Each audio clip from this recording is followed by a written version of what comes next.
मोहतरम हज़रात, बुज़ुर्गों, दीनी और ईमानी भाइयों, अल्लाह ने हमें ईमान की वजह से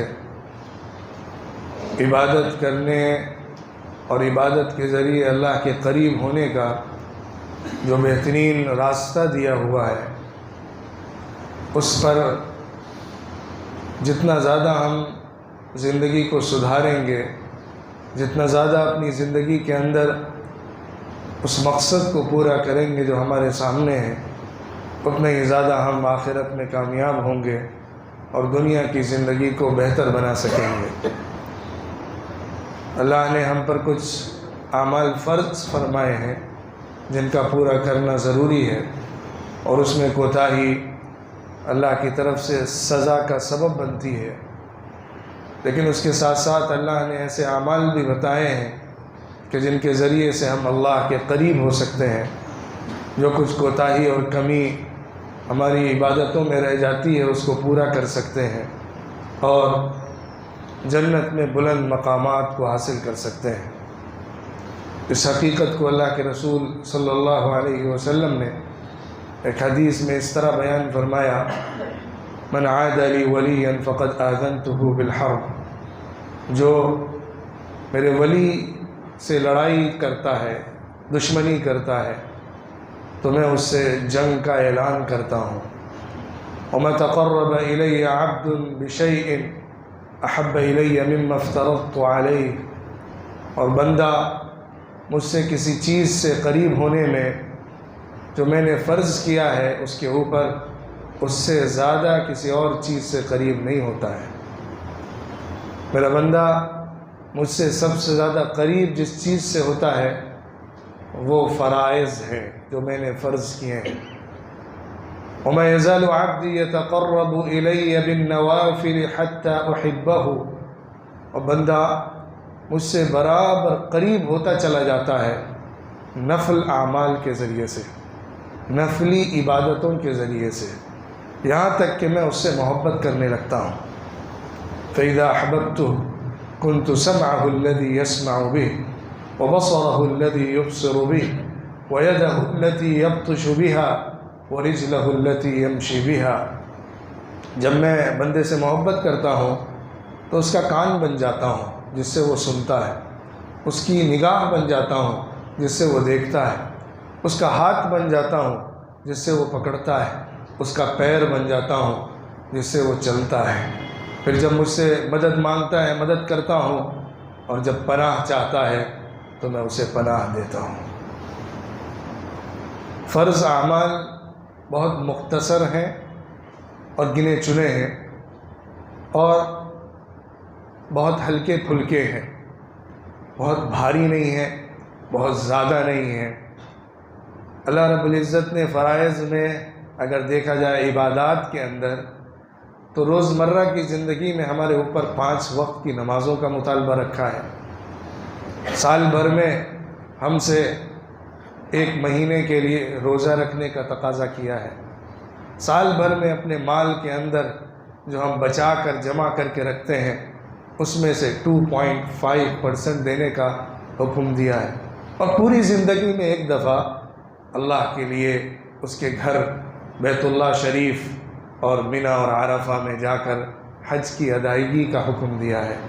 ये है वो बुनियादी फ़राइज़ इबादात में जिसका हम में से हर एक से अल्लाह ने मुतालबा किया है, और इसको अगर आप गौर करेंगे तो महसूस करेंगे कि बहुत हल्का रखा है। दिन भर हमारे पास पूरा वक्त होता है जिसमें से हर नमाज के लिए 2 रकात हों, 3 हों या 4 हों, 10 मिनट 15 मिनट काफ़ी हुआ करते हैं, और आप 5 नमाज़ों को जोड़ लेंगे तो मुश्किल से 1 घंटा होता है जो हम 24 घंटों में से अल्लाह की इबादत के लिए वक्फ़ कर रहे हैं, फ़र्ज़ अमल के लिए वक्फ़ कर रहे हैं। साल में एक दफ़ा रोज़े का वक्त आता है जिसमें हम अपनी तत्हीर करते हैं, अपना तज़किया करते हैं, तक़वे की सिफ़त पैदा करते हैं, और फिर अपने माल को भी पाक साफ़ करने के लिए साल के दौरानिए से उसमें एक मख़सूस हिस्सा निकाल कर दिया करते हैं। ये अमल जो है वो बहुत बोझ नहीं है। हाँ, जो बोझ समझेगा उसके लिए बोझ है, क्योंकि अल्लाह ने कुरान में ही कहा है सूरह बकरा में, वइन्नहा लकबीरा इल्ला अलल खाशिईन, नमाज का कायम करना भारी है लेकिन उन लोगों के लिए नहीं जो अपने दिल में तक़वा और खशियत रखते हैं, जो अपने दिल में अल्लाह से डर रखते हैं, जिनके दिल में अल्लाह से ताल्लुक़ है, जिनको अल्लाह का पास व लिहाज है, जिनका दिल अल्लाह के लिए नरम है, उनको ये भारी नहीं लगता है। बल्कि सच्ची बात तो ये है कि उनको रूहानी ग़िज़ा इसके ज़रिए से मिलती है। अगर नमाज ना हो, नमाज का अहतमाम ना हो, नमाज छूट जाए तो उनको ऐसा लगता है जैसे कि बीमार हो गए हैं। उनको ऐसा महसूस होता है जैसे दिन में कोई कमी रह गई है। यहाँ तक कि अगर जमात के साथ मस्जिद में नमाज न मिल सके या तकबीर तहरीमा हासिल ना हो सके तो फिर ये भी उनके ऊपर शाख गुज़रता है और उनको फ़िक्र होती है कि मुझसे जो कमी और कोताही हो गई है उसकी कैसे तलाफ़ी की जाए। ये डिपेंड करता है, ये मबनी होता है हमारे जज्बे के ऊपर।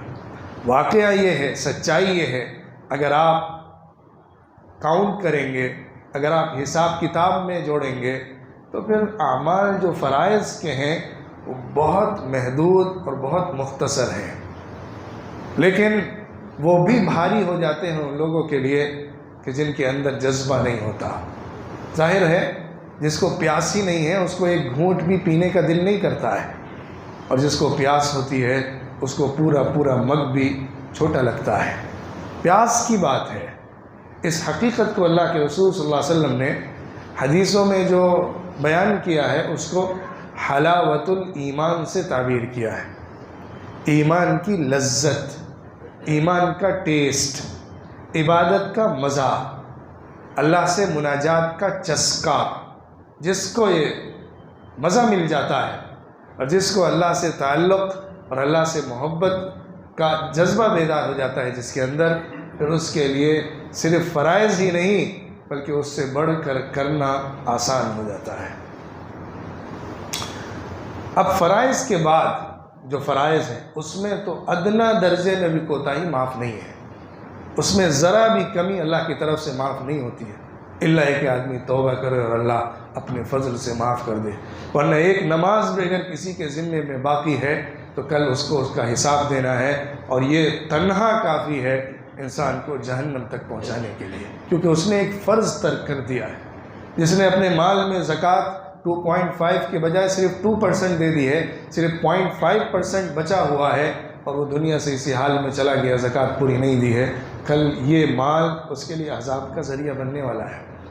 हिसाब किताब सही से करके पूरे माल का हिसाब करके ज़कात अदा करना, हज फ़र्ज़ हो गया तो जाके हज अदा करना, ये बुनियादी फ़राइज़ हैं, इसमें कोताही और कमी बिल्कुल भी काबिल कबूल नहीं है।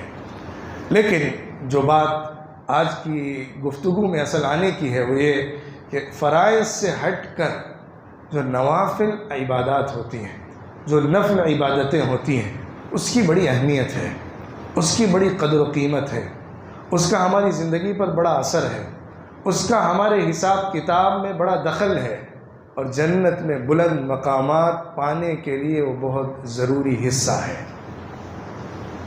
हम अगर सिर्फ़ फ़र्ज़ पूरा करके अपनी ज़िम्मेदारी को ये समझते हैं कि पूरा कर चुके हैं, तो हम कल इन फ़र्ज़ आमाल के अंदर कोई कोताही रह गई तो इसका हिसाब किताब कैसे चुका पाएंगे।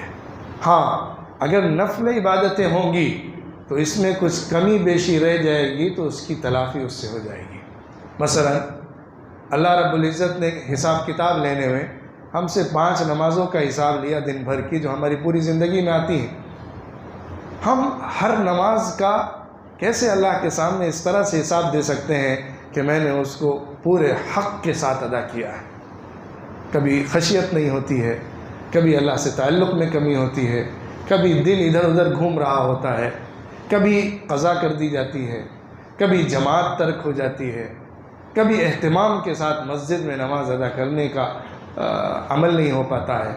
ये सारी कमियां जो हमारी रह जाती हैं, इसको ख़त्म करने के लिए, इसकी तलाफ़ी करने के लिए नफ़ल इबादतें काम करती हैं। हदीस में आया है, अल्लाह के रसूल सल्लल्लाहु अलैहि वसल्लम ने फरमाया कि बंदे के फ़र्ज़ आमाल को पेश किया जाएगा अल्लाह कहेगा उसमें कुछ कमी बेशी रह गई है तो देखो ज़रा इसके पास सुन्नतें और नफल इबादतें हैं क्या, अगर होंगी तो उसको इसके साथ जोड़ दिया जाएगा और इसमें जो कमी रह गई है उसके ज़रिए से पूरी कर दी जाएगी। वो कमी पूरी हो जाएगी तो फिर इंसान को कामयाबी मिल जाएगी, वरना अगर फ़र्ज़ में कमी और कोताही रह गई तो उसका हिसाब बेबाक करने में बड़ी मुश्किल पड़ जाएगी। तो नफल इबादतों की तरफ हुज़ूर सल्लल्लाहु अलैहि वसल्लम ने बड़ी तरगीब दिलाई है और उसके बहुत सारे मौके हमको दिए हैं। ये हमारी खुशकिस्मती है, ये अल्लाह का एहसान और इनाम है कि हमें फ़र्ज़ के अलावा दूसरी इबादतों में मुख्तसर वक्त में ज़्यादा अजर व सवाब हासिल करने का मौका दिया गया है। वरना ज़ाब्ता तो ये है कि हमने जितनी इबादत की है उतना ही बदला दे दिया जाए, उसूल तो यही कहता है।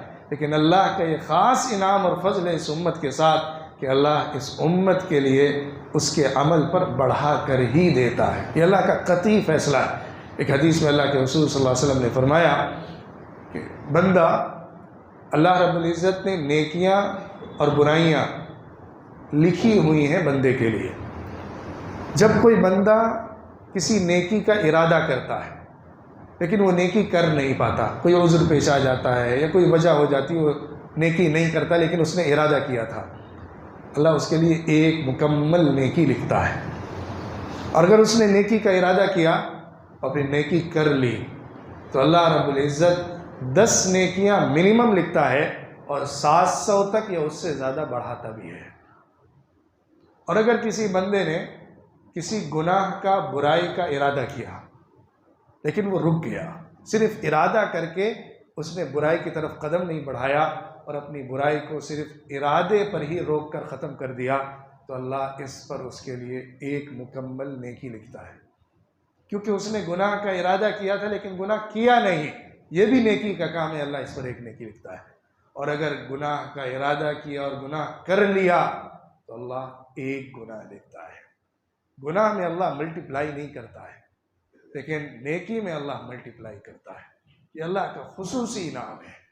इसी ज़िम्न में आप इसको समझिए कि हमें मुख्तलिफ़ इबादतें जो दी गई हैं, नमाज की कबील की हों, रोज़े की हों, सदक़ात हों, खैरात हों, दूसरों की मदद हो, उन सब के अंदर अल्लाह ने बहुत बढ़ा चढ़ा कर हमारे लिए इनाम रखा है। अभी आज 10 मुहर्रम है, इसका रोज़ा है, ये रोज़ा सुन्नत रोज़ा है।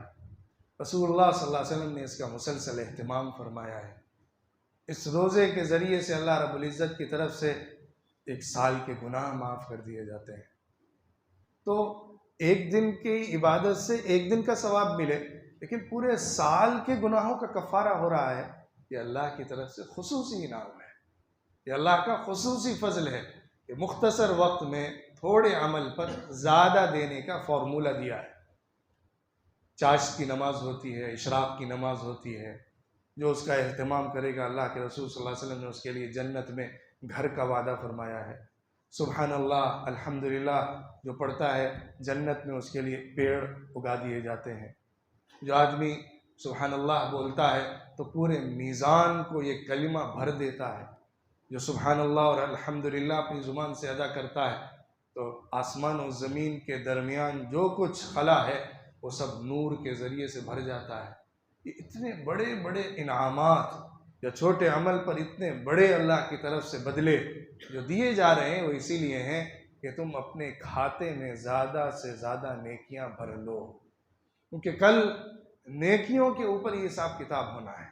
तुम्हारी नेकियां कितनी हैं, गुनाह कितने हैं, तुम्हारे अच्छे अमाल कितने हैं और बुरे अमाल कितने हैं, इसी पर अल्लाह की तरफ से फैसले होने वाले हैं। जो तराजू मीज़ान वहाँ लगा हुआ है उसके अंदर एक एक रत्ती और पाई बराबर चीज़ों को तौल लिया जाएगा। जैसे सुनहार के पास, सोने का कारोबार करने के वाले के पास तराजू होता है कि उसमें ग्राम का भी, मल्टीग्राम जो होता है, मिलीग्राम जो होता है, उसका भी हिस्सा जोड़ लिया जाता है और आ जाता है उससे कहीं ज़्यादा लेटेस्ट और ज़बरदस्त अल्लाह रब्बुल इज़्ज़त का वो मीज़ान होगा जिसमें आमाल को तौला भी जाएगा और आमाल के टेम्परेचर को भी नापा जाएगा। जो हम अमल कर रहे हैं उसमें कितना इखलास है, कैसी नीयत है, कैसा जज्बा है, उसकी मिक़दार कितनी है और उसकी कैफियत कैसी है, क्वांटिटी कितनी है और क्वालिटी क्या है, इन दोनों को मेजर करने के लिए अल्लाह रब्बुल इज़्ज़त की तरफ से मीज़ान लगा होगा। फिर उसमें जो दर्जा इंसान के लिए तय पा जाएगा, उसी के मुताबिक उसको जन्नत में जो प्लॉट है वो अलॉट कर दिया जाएगा, वो जगह दे दी जाएगी जो जन्नत में उसके लिए तय होगी उसके हिसाब से। तो ख़ास तौर पे मुहर्रम के महीने में जो रोज़े का अमल अल्लाह के रसूल सल्लल्लाहु अलैहि वसल्लम ने इख्तियार फरमाया और इस सुन्नत को हमारे लिए जारी फरमाया, इसकी निस्बत हज़रत मूसा अलैहिस्सलातु वस्सलाम की तरफ की, क्योंकि मदीना मुनव्वरा में यहूदी इस दिन का रोज़ा रखते थे। हुज़ूर सल्लल्लाहु अलैहि वसल्लम ने वजह मालूम की तो बताया, क्योंकि इस दिन हज़रत मूसा अलैहिस्सलाम को फ़िरऔन से नजात मिली थी, इसलिए हम उस शुक्राने में इस दिन का रोज़ा रखते हैं। तो हुज़ूर सल्लल्लाहु अलैहि वसल्लम ने फरमाया, मूसा अलैहिस्सलाम मेरे भाई हैं, मैं उनका ज़्यादा हक़ रखता हूँ कि उनके ऊपर इस नेमत का शुक्रिया अदा करूँ, तो मैं इस दिन रोज़े का अहतमाम करता हूँ। और हुज़ूर सल्लल्लाहु अलैहि वसल्लम ने बराबर इस दिन रोज़े का अहतमाम फरमाया। ज़ाहिर बात है 10 मुहर्रम का रोज़ा न फ़र्ज़ है न वाजिब है, ये एक सुन्नत अमल है, सुन्नत इबादत है जिस पर इंसान को नेकी मिलती है। नहीं करेगा तो ना कोई गुनाह है न उस पर कोई सज़ा और मलामत है, लेकिन बहरहाल तरगीब ज़रूर दिलाई गई है बड़े सवाब को दिखाकर कि इंसान ज़्यादा से ज़्यादा नेकियां कमाने के मौके को हाथ से जाने न दे। जब रमज़ानुल मुबारक के रोज़े फ़र्ज़ हो गए थे तो उसके बाद बाकी साल भर में जो अलग अलग वक्तों में रोज़े थे उनकी फ़र्ज़ियत ख़त्म हो गई थी, वो फ़र्ज़ नहीं बचे थे। जैसा कि पहले रात की नमाज तहज्जुद की नमाज़ फ़र्ज़ थी, लेकिन जब 5 नमाज़ों का सिस्टम आ गया तो फिर बाकी नमाज़ों की फ़र्ज़ियत ख़त्म कर दी गई। अल्लाह रब्बुल इज़्ज़त ने फ़र्ज़ को एक महदूद दायरे में रखा, लेकिन नफ़ल का दरवाज़ा खुला रखा। आदमी रोज़ा रखना चाहे तो साल भर रख सकता है, लेकिन हुक्म दिया गया एक दिन छोड़ के एक दिन रखो। ये सौम दाऊदी है, ये मैक्सिमम है अगर तुम रोज़ा रखना चाहते हो, वरना पूरे महीने में 3 दिन रखो, जुमेरात और पीर को रखो। इसके ज़रिए तुम्हें पूरे महीने का सवाब मिल जाता है, क्योंकि 3 30 के बराबर हुआ करते हैं, 3 की नेकी 30 के बराबर होती है, तो वो अजर हासिल हो जाएगा। एक बात जो तवज्जो दिलाने की है वो ये, नफली इबादतों में अल्लाह के रसूल सल्लल्लाहु अलैहि वसल्लम ने जो ताकीद फरमाई है वो ये कि उसको कंसिस्टेंसी के साथ किया जाए, उसको मुस्तकिल और मुदावमत के साथ किया जाए। ये पसंद नहीं किया गया है कि आदमी नफली इबादत किसी दिन बड़े जोश और जज्बे के साथ बहुत ज़्यादा करे तो उसके बाद छोड़ दे। ये पसंद नहीं है, क्योंकि इसके ज़रिए से तुम्हें फ़ायदा कम मिलेगा। तुम थोड़ी इबादत करो लेकिन मुस्तकिल करो, ये ज़्यादा तुम्हारे लिए बेहतर है बनिस्बत इसके कि बहुत ज़्यादा इबादत एक दिन में कर लो। क्योंकि इंसान थक जाता है, इंसान तबई तौर पर कमज़ोर वाक़ हुआ है। वो अगर अपने से ज़्यादा बोझ उठाएगा तो जाहिर है एक वक्त के बाद उससे हो नहीं पाएगा। जब हो नहीं पाएगा तो फिर वो कोताही हो जाएगी, जो एक मुस्तकिल अमल के ज़रिए से फ़ायदा उठा रहा था वो उसके लिए ख़त्म हो गया। जैसे किसी ने अपने लिए कुछ क्रेडिट में बोनस जारी करवाया, उसको हर महीने बोनस मिलता है, लेकिन उसने 2-3 महीने तक अच्छा बोनस उठाया, उसके बाद से उसने वो काम ही करना छोड़ दिया कि क्रेडिट से उसको बोनस मिलता, तो जाहिर है उसको लॉन्ग टर्म में बहुत कम फ़ायदा हुआ। लेकिन किसी ने हर महीने एक बोनस ही हासिल किया, लेकिन कंसिस्टेंसी के साथ लगातार उसने साल हर साल उसको हासिल किया, तो उससे बहुत ज़्यादा वो कमा लेगा। कहा जाता है कि कछुए की चाल चल कर भी आदमी मंजिल तक पहुंच सकता है अगर लगातार चलता रहे, लेकिन अगर बिल्ली की चाल चलेगा, दौड़ जस्ट लगाएगा, लेकिन दरमियान में ठहर कर आराम करने और सोने के लिए बैठ जाएगा, तो फिर मंजिल तक वो नहीं पहुंच पाएगा। जो अमल किया जाए थोड़ा किया जाए लेकिन मुस्तकिल किया जाए। किसी दिन बड़ा जज्बा बेदार हुआ, पूरी रात उठकर तहज्जुद पढ़ी गई, पूरी रात इबादत में, तिलावत में, ज़िक्र में गुजार दी गई, लेकिन उसके बाद 1 महीने तक फजर की नमाज में भी ताख़ीर से उठ रहे हैं, तो ये इबादत फ़ायदेमंद नहीं हुई। जो कोई आदमी है जो मुसलसल फजर से कुछ पहले उठकर 2-4 रकात तहज्जुद की अदा करता है, फिर फजर पढ़ता है, लेकिन मुस्तकिल करता है, वो बहुत ज़्यादा अजर हासिल कर लेगा उसकी बनिस्बत जिसने एक दिन में बहुत ज़्यादा नमाज़ें पढ़ी हैं। दूसरा पहलू ये है कि नफल इबादतों के अंदर एहतिमाम के साथ साथ इसकी फ़िक्र होनी चाहिए कि फ़र्ज़ में कोई कोताही ना हो। अगर नफल अमल हमसे फ़र्ज़ में कुछ कोताही करा रहा है तो नफल अमल हमारे लिए मुफीद नहीं बना।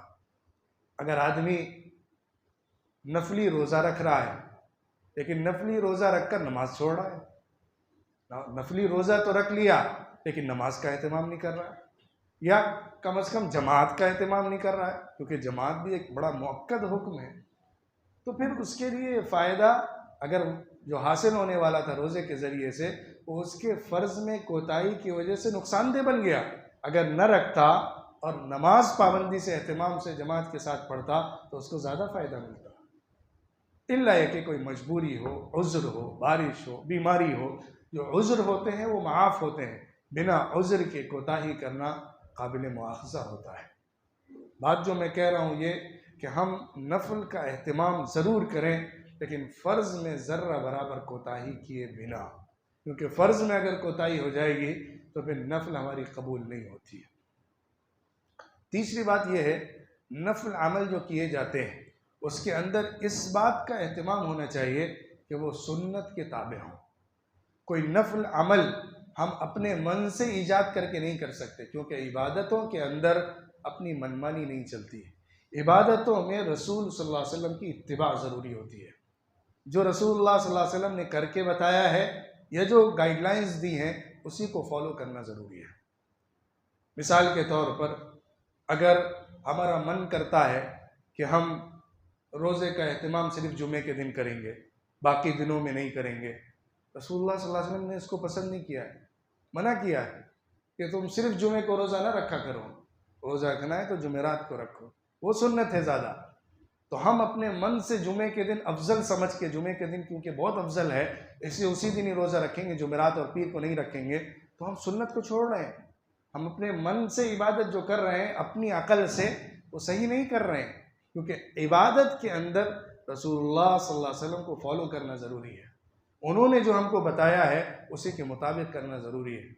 हम अगर ये समझते हैं कि मखसूस दिनों में मखसूस तरीक़े की नमाज़ पढ़ी जाए, उसमें मखसूस आमाल किए जाएँ, ये हम सुन्नत बना लें और इसको नफल तरीक़े पर अदा करें, हालांकि वो रसूलुल्लाह सल्लल्लाहु अलैहि वसल्लम से साबित ना हो, सहाबा का तरीक़ा ना हो, तो फिर ज़ाहिर है वो अमल सुन्नत नहीं बचेगा, वो अमल सुन्नत नहीं रहेगा।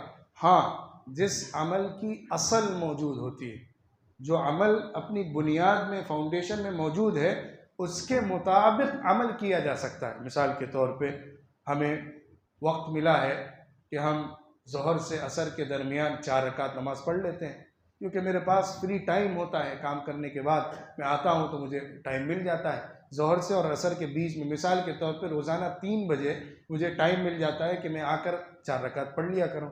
तो ऐसा नहीं है कि मैं 4 रकात जो पढ़ रहा हूँ वो बिदअत कर रहा हूँ, या मैं खिलाफ सुन्नत अमल करके गलत और गुनाह का काम कर रहा हूँ, क्योंकि मैंने इस वक्त को ख़ास कर लिया इबादत करने के लिए। हाँ, अगर मैं ये समझता हूँ कि 3 बजे में कुछ ख़ास फजीलत है और इस जगह जाके पढ़ने में बहुत फ़ायदा है, तो ये गलत तसव्वुर और ये गलत सोच होगी। लेकिन हमने क्योंकि अपनी सहूलत और वक्त के एतबार से एक मुतय्यन वक्त तय करके उसमें नमाज का एहतमाम किया और उसको अपने लिए इस्तेमाल किया, ये उसूली तौर पर जायज़ था, हमने उसका फ़ायदा उठाया, तो ये अमल हमारा कबूल होगा और फ़ायदेमंद बनेगा।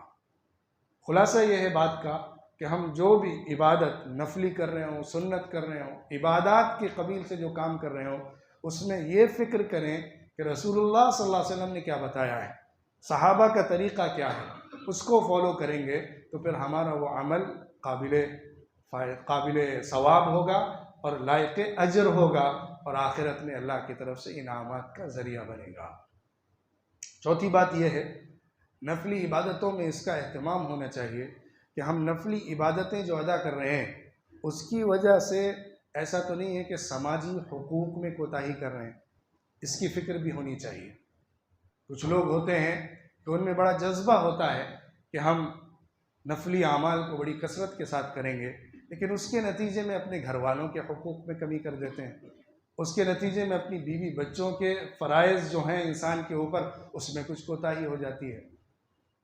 कोई आदमी है, उसका दिल ये करता है कि मैं हर साल 2-3 दफ़ा उम्रे पर जाऊं, लेकिन उसके बीवी बच्चे ऐसी जगह पर रहते हैं जहां पर उनके लिए तन्हा वक्त गुजारना बड़ा दुश्वार हो जाता है, उनके लिए मुसीबतें हैं वहां पर, या शौहर के बग़ैर उस औरत के लिए ज़िंदगी गुजारना दुश्वार है, या उसकी ज़रूरियात की तकमील नहीं हो पाती है, तो यहाँ उससे को कहा जाएगा कि तुम अपनी नफली इबादतों को इस फ़राइज़, जो समाजी फ़राइज़ और ख़ानदानी फ़राइज़ हैं, उसमें कोताही करके मत अदा करो।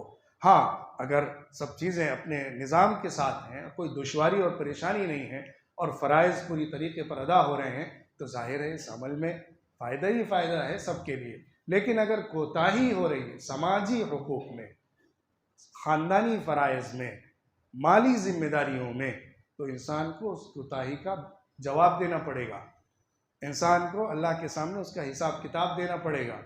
लिहाजा हमारे आमाल जो नफली होते हैं उनमें इन बातों का अगर हमने ख्याल रखा कि हम उसको इखलास के साथ, सच्ची नीयत के साथ, सिर्फ़ अल्लाह को राज़ी करने के लिए, कम वक्त में ज़्यादा से ज़्यादा अजर व सवाब और फ़ायदा उठाने के लिए जो हमको अल्लाह के रसूल सल्लल्लाहु अलैहि वसल्लम के ज़रिए से मौके दिए गए हैं, उसका इस्तेमाल करेंगे और उस इबादत को पूरी तवज्जो के साथ, मुस्तकिल मिजाजी के साथ और तमाम फ़राइज़ को अदा करते हुए, समाजी हुकूक के अंदर बिना कोई कोताही किए हुए अगर करेंगे, तो अल्लाह के रसूल सल्लल्लाहु अलैहि वसल्लम ने जो बात फरमाई है, जो पहले मैंने बयान की, जिससे अपनी तकरीर को शुरू किया था, कि अल्लाह रब्बुल इज़्ज़त मोहब्बत करेगा उस बंदे से जो नफल के ज़रिए बराबर अल्लाह के करीब होता जा रहा है। इतनी मोहब्बत करता है, इतनी मोहब्बत करता है कि उसका कान और आँख और हाथ और पैर बन जाता है। क्या मतलब है? अल्लाह कान बन जाता है, अल्लाह आँख बन जाता है। हदीस में कहा गया, सही बुखारी की हदीस है कि मैं उस बंदे का कान बन जाता हूँ, मैं उस बंदे की निगाह बन जाता हूँ, उस बंदे का हाथ बन जाता हूँ, उस बंदे का पैर बन जाता हूँ। यानी वो अल्लाह के इतना करीब होता है, इतना करीब होता है बंदा कि उसकी ज़िंदगी का हर अमल अल्लाह को राज़ी करने वाला बन जाता है। वो ज़िंदगी में जो भी अमल कर रहा होता है, अपने हाथ से, अपनी निगाह से, अपने कान से, अपने पैर से, उस अमल के अंदर अल्लाह की खुशी होती है, अल्लाह की मोहब्बत होती है, अल्लाह की रज़ा होती है। तो जिस बंदे को अल्लाह की रज़ा अपने हर अमल में हासिल होने लगे, वो अल्लाह का वली होता है। उसी के बारे में कहा गया इसी हदीस में, जो अल्लाह का वली है, अगर उससे कोई जंग करता है और मुकाबला करता है, तो मैं उससे जंग करने का ऐलान करता हूँ, क्योंकि वो मेरा वली है। लिहाजा जो उससे मुकाबला करेगा, मैं उसके मुकाबले में खड़ा होऊंगा। हमें फ़राइज़ का पूरा एहतमाम करने के साथ साथ नवाफिल में कसरत के साथ अपने मीज़ान को और नामे आमाल को भरने का अमल अगर करेंगे हम, तो इंशाअल्लाह अल्लाह के वली बन सकते हैं और बुलंद तरीन मकामात पर फाइज़ हो सकते हैं, जन्नत के आला दरजात को हासिल कर सकते हैं, अल्लाह के बेपनाह इनामात के मुस्तहिक़ बन सकते हैं। अल्लाह हम सबको तौफ़ीक़ मरहमत फ़रमाए। व आखिरु दावाना अनिल हम्दुलिल्लाहि रब्बिल आलमीन।